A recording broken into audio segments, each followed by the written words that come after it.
ദിനവൃത്താന്തം 14 അധ്യായം 1 മുതലുള്ള വാക്യങ്ങൾ. സോർ രാജാവായ ഹീരാം ദാവീദിന്റെ അടുക്കൽ ദൂതന്മാരെയും അവനു ഒരു അരമന പണിയേണ്ടതിന് ദേവദാരുക്കളെയും കൽപ്പണിക്കാരെയും ആശാരിമാരെയും അയച്ചു. യഹോവയുടെ ജനമായ യിസ്രായേൽ നിമിത്തം തന്റെ രാജ്യത്വം ഉന്നതി പ്രാപിച്ചതിനാൽ തന്നെ യഹോവ യിസ്രായേലിന് രാജാവായി സ്ഥിരപ്പെടുത്തി എന്ന് ദാവീദിന് മനസ്സിലായി. ദാവീദ് യെരൂശലേമിൽ വെച്ച് വേറെയും ഭാര്യമാരെ പരിഗ്രഹിച്ചു, വളരെ പുത്രന്മാരെയും പുത്രിമാരെയും ജനിപ്പിച്ചു. യെരൂശലേമിൽ വെച്ചു അവന് ജനിച്ച മക്കളുടെ പേരുകളാവിത്: ശമ്മൂവ, ശോബാബ്, നാഥാൻ, ശലോമോൻ, ഇബ്ഹാർ, എലീശൂവ, എൽപെലേത്ത്, നോഗഹ്, നേഫെഗ്, യാഫീയ, എലീശാമ, ബെല്യാദ, എലീഫേലേത്ത്. ദാവീദ് എല്ലാ യിസ്രായേലിനും രാജാവായി അഭിഷേകം കഴിഞ്ഞുവെന്ന് ഫെലിസ്ത്യർ കേട്ടപ്പോൾ ഫെലിസ്ത്യരൊക്കെയും ദാവീദിനെ പിടിപ്പാൻ ചെന്നു.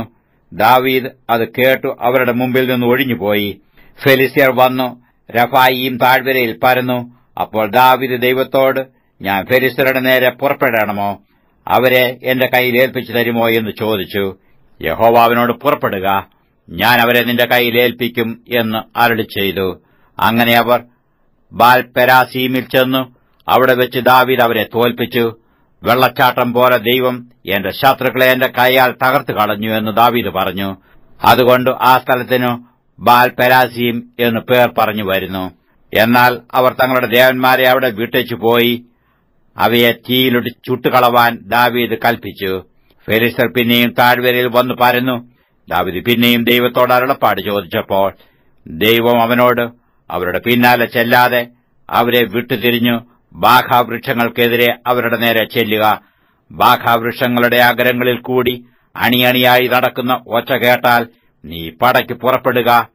ഫെലിസ്ത്യരുടെ സൈന്യത്തെ തോൽപ്പിപ്പാൻ ദൈവം നിനക്ക് മുമ്പായി പുറപ്പെട്ടിരിക്കുന്നു എന്ന് അരുളിച്ചെയ്തു. ദൈവം കൽപ്പിച്ചതുപോലെ ദാവീദ് ചെയ്തു. അവർ ഗിബെയോൻ മുതൽ ഗേസർ വരെ ഫെലിസ്ത്യ സൈന്യത്തെ തോൽപ്പിച്ചു. ദാവീദിന്റെ കീർത്തി സകല ദേശങ്ങളിലും പരക്കുകയും യഹോവ അവനെയുള്ള ഭയം സർവ്വജാതികൾക്കും വരുത്തുകയും ചെയ്തു.